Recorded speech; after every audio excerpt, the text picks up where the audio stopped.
Hello again everybody and welcome to Mission 3 of the Red Flag 16-2 campaign in the A-10C Warthog. We've had a look at the area, now we're familiar with the routing and the timing of the missions, so let me go ahead and get into the Mission 3 mission briefing, which is going to be the first combat mission of the Red Flag.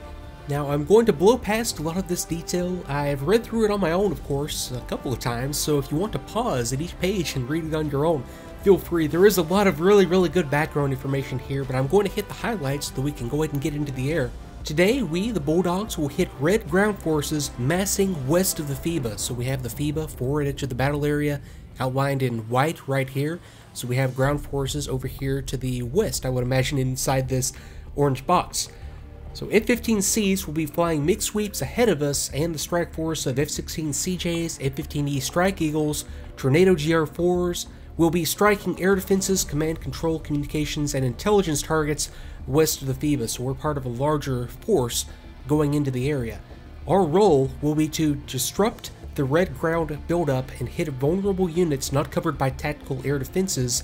Artillery en route from the west will be our priority target. So we can see the target area out here around steer point 8 and 9, with the SA-10 and SA-11 sites down here to the south and to the west. And we'll be operating within the SA-10 envelope, but I don't think that's going to be an issue. In either case, I have this ridge running north-south right here to the west of where we're going to be operating, so if I need to, I can just react to any sound launches by going low and masking using the terrain. Now, when we push from the push waypoint, we will be using the designated time to determine when we depart the waypoint, but not necessarily be worrying about a specific time on target, so it's going to run with us coming up here to the Marshall area that we've already seen in the Caliente Bravo and Caliente Alpha airspace. We're going to push, it looks like on the map, it's 1618 at that designated time, and then coming over to steer point 7, so let's see what else it tells us here. And we need to monitor radio calls and keep an eye on the TAD, the Tactical Awareness Display that I'll have up in the cockpit, to make sure that the SEAD, suppression of enemy air defenses, and sweep flights are well ahead of us. So we don't want to be the first echelon going in, we want to hang back and then do our own thing in a relatively safe environment here. Now moving on in the briefing here, it does note that we will have an AWACS aircraft available, so if we want to call and receive radio calls concerning enemy aircraft locations, we'll have that option. And then intel concerning the red ground and air forces.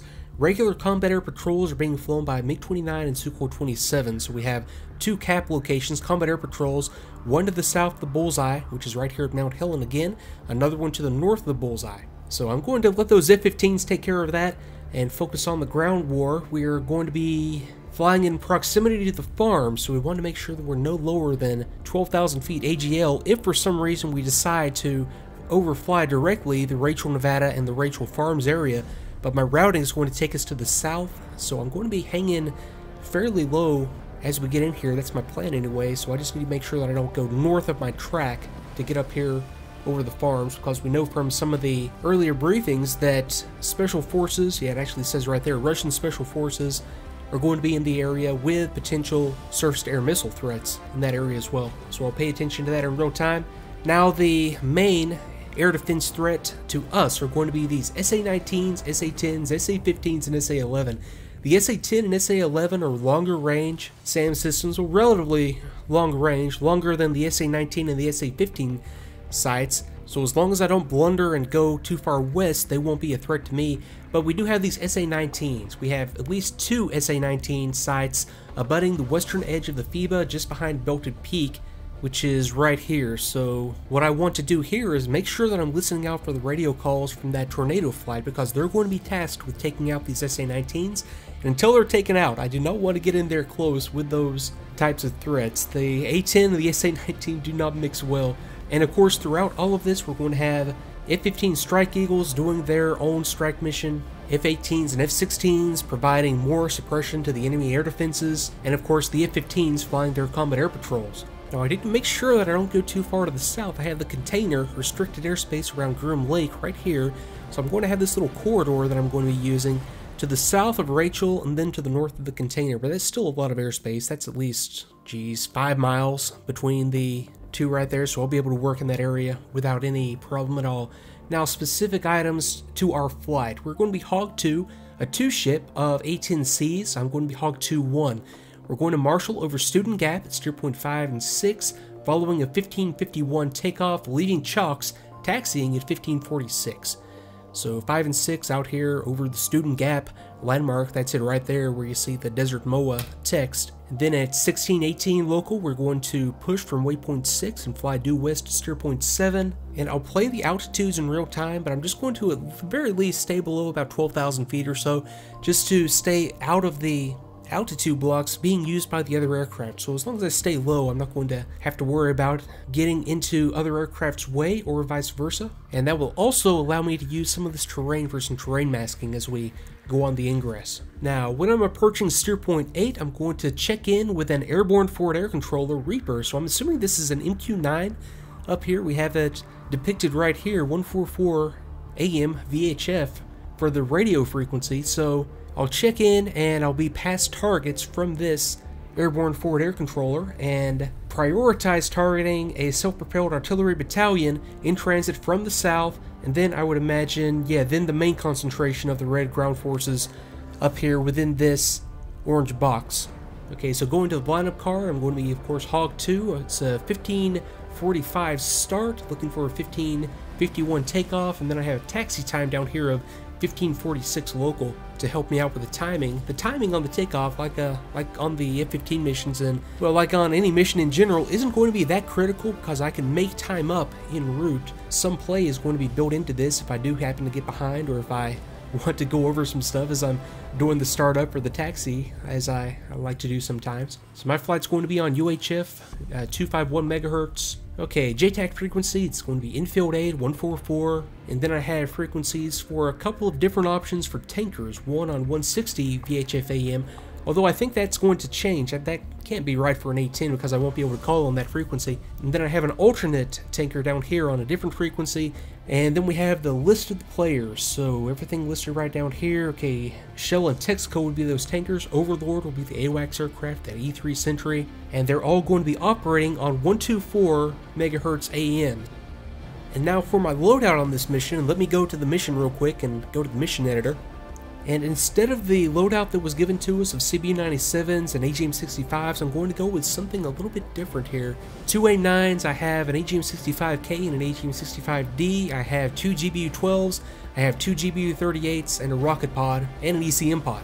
So I like to change this up a lot, so I'll be using some different loadouts and some different weapons that I don't usually use as we get further into these campaigns. And I've plugged all this into the Mission Planner utility. I'll have a link in the video description to a video I did a while back about this, and coming up with a rotation speed of 134 and a takeoff run of 4387 feet, which is just fine for our 10,000 plus foot runway. This gives you all kinds of neat information if you take the time to set it up. But in either case, let me go ahead and get into the aircraft and we'll run through the startup, get on the taxi, and get heading up into the area. We'll unpause on the ramp at Nellis on the A-10 Lola again this time. I'll go ahead and go battery and inverter on just to get some power onto the aircraft and get the startup progressing.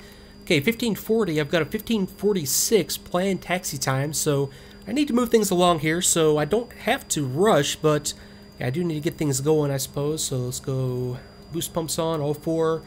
I believe that's the last of the just basic config items. Okay, I'll go dump switch to norm. That's the last of the basic configs. I'll go ahead and EPU clear. I'll go ahead and go APU on and get that up and running, up and spooling up at least. And I can't help myself. I'll hit a few of the checks as I go here, but yeah, it's not really critical that I do all of this stuff. I just like to do it just for the heck of it. It's fun to play around with aircraft systems. Okay, I've got a good start on the APU. Well, I will here in about 5 seconds at least. Okay, good start on the APU gen on, so I've got power coming off the APU generator. That means that I can go CDU and EGI on to get my INS alignment up and running. I can go KICU, JTRS, IFFCC to the test position. I can get my targeting pod warming up at this point as well. I'll wait until the INS alignment starts to progress a little bit more before getting the IFFCC bit in progress. And at this point, I can go ahead and get a start progressing on engine number 1. So clear fore and aft. And go ahead and, just for the heck of it, I don't have to do this by any means, I'm going to motor the engine and wait until I get some rotation. I'll pull the throttle out and put the switch back to the norm position and let that start progress. my understanding, I mean, there are certain circumstances where you would definitely motor the engine if your temperature at startup is above, I think it's, I can't remember what it is, or if you've made an unsuccessful attempt at a startup, then you would motor to clear out any residual fuel before starting. But in the A-10, my understanding at least is that it's pilot preference. So some pilots do it, some pilots don't every time. That's the generator kicking in for the left engine. And I've watched, I guess, 3 A-10s in my life. It was all either transit aircraft or at air shows. Me just volunteering to do stuff, jump in there and act like you know what you're doing, and you can do a lot of neat stuff just in the Air Force and in life. And yeah, each time the pilot I was watching motored the engines. So yeah, personal preference, you don't have to do it. Okay, so quick flight control check, just with the left engine running. And that's a good one. Clear fore and aft on 2. Let me go ahead and motor 2. And wait for rotation, and then get the throttle out of cutoff.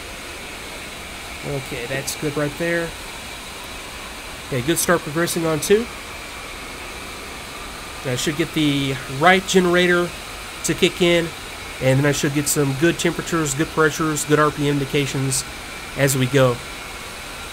Okay, so I do have a full load of fuel, good hydraulic pressures now on both systems, and everything is squared away as far as the engine start. I've got the INS nav ready, but the INS nav ready is not flashing, so I'll give the alignment a little bit of time to progress and dismiss. Let's look at, I'm sort of glancing down here to the engine instruments. Okay, that's a good start on 2.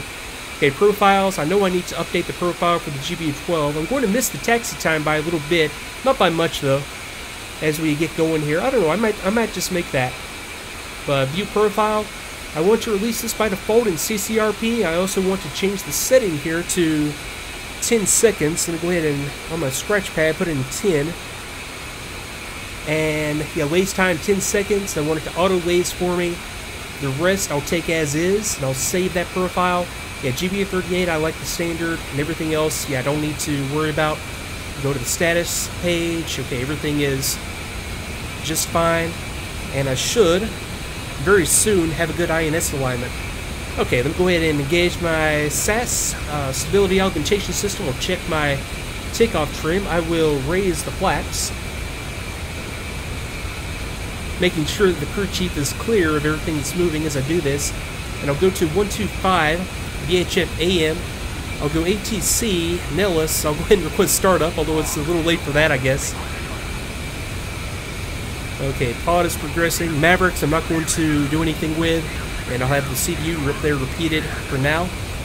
And momentarily I'll request taxi as I hear some other stuff and see some other stuff taking off out there.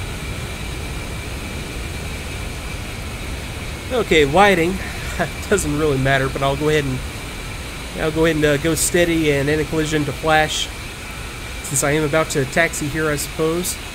And since I do have a good start, I can go ahead and go APU generator off and APU off as well. Okay, on my tag, let me go ahead and zoom out. Okay, that's a good looking flight plan there. Go to the expanded mode, and as soon as I get the INS alignment, I'll go ahead and play around with this. And yeah, just looking at it, everything is as expected. Yeah, steer point 8 and 9 out there at the target area. Steer point 7. Okay, INS nav ready. Let me go ahead and press nav, and that's squared away. And I can also, at this point, go to system, go to manual, so it doesn't auto step steer points on me. And I can just go straight to the steer flight plan, and that's my basic setup. How did I do on time? I was 10 seconds late on taxi. That's fine. Surprisingly, that worked out, even going through a lot of the stuff. I did, after all, blow off a lot of the aircraft checkouts, but yeah, that's good timing there. I like that. And I will engage the bid. I guess I did lose track of that as I was doing some other stuff. Okay, clear to taxi. I'll let the bid progress, and again, taxi timing here isn't critical at all. But I will go ahead and select EGI, and I'll go ahead and arm the EAC.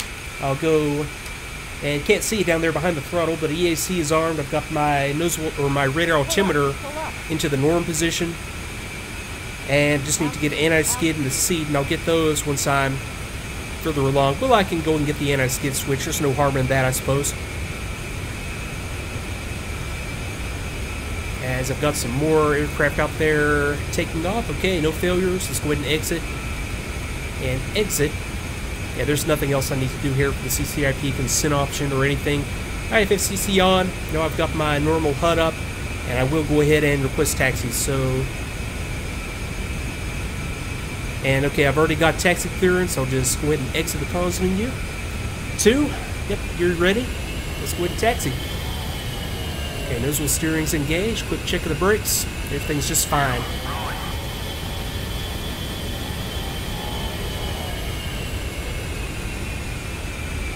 I did all that without even referencing the checklist, so I know that I missed a lot of stuff there. That's really not the point of this, I guess.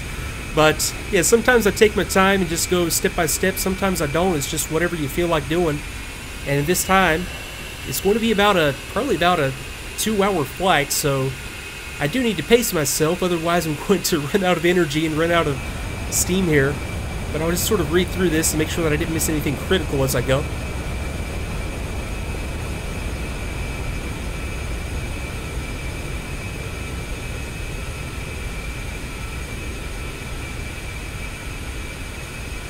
Okay, so I am happy with that startup. I'm approaching the golf ramp. I've got these EG tails out of Eglin. So this is 58 Fighter Squadron. It's the Chevy flight. This will be one of the Chevy flights right here, 4-ship, doing combat air patrol for us. And I've got a few more aircraft, some Tornadoes down there, and F-16s as we get a little bit further along the taxi roll here. I've got, what are you, Strike Eagle taking off? Yep, that'd be Dodge flight. Getting airborne right now, or one of the Dodge flights. And I'm not going to worry about doing anything else on the A-10C. I'm just going to go back to 124 and listen up as these other flights get on their takeoff roll and progress up on their path. So, Tornadoes, these are Uzi, the F-16s are Colt. And these guys should be taxiing right behind us. Let me check my takeoff time. Takeoff time was 15:51 as briefed. So that's coming up in 30 seconds. Boy, this has worked out. I haven't been conscious of trying to make the timing. I've actually expected to be way behind. But yeah, the timing on this is working out just absolutely perfectly for some reason here.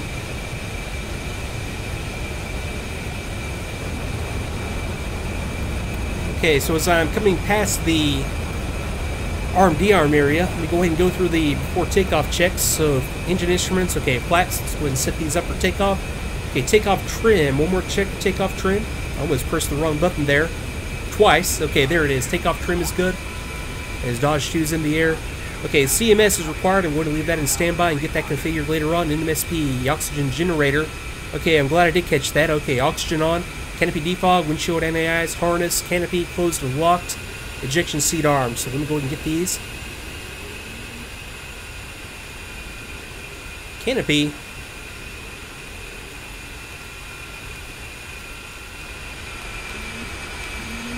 Okay, that switch was sort of fluking out on me there for a second. Okay, canopy is closed and locked. Ejection seat arm. And it would be important to get the canopy closed before arming the ejection seat. If the canopy isn't closed, it sort of throws the ejection sequence off.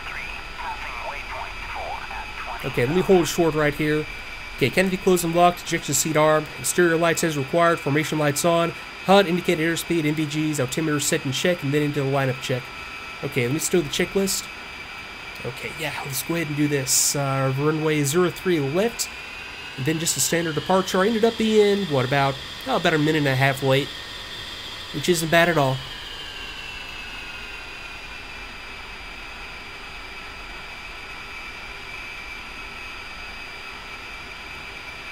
Okay, so lined up. I can take my time here. I'm not going to do the rolling takeoff since there's nobody else really around us. Okay, brakes held. We go for 90% core RPM.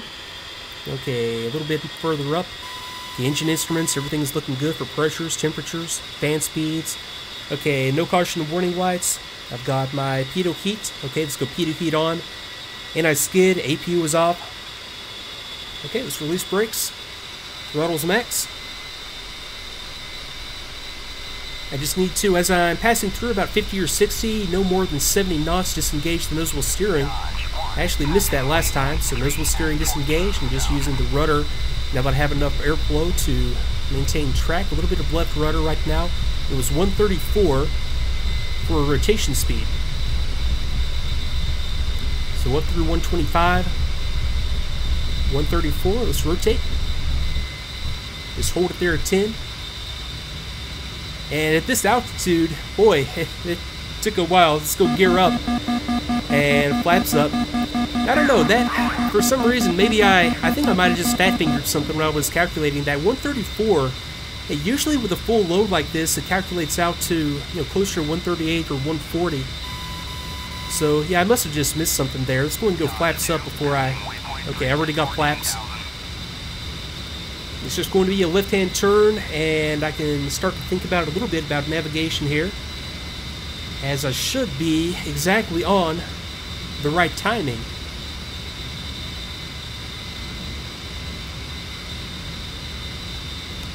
So let me go ahead and step on up to 0.2. That is 18 miles. Right out here to my left is 2, is airborne and has his gear up.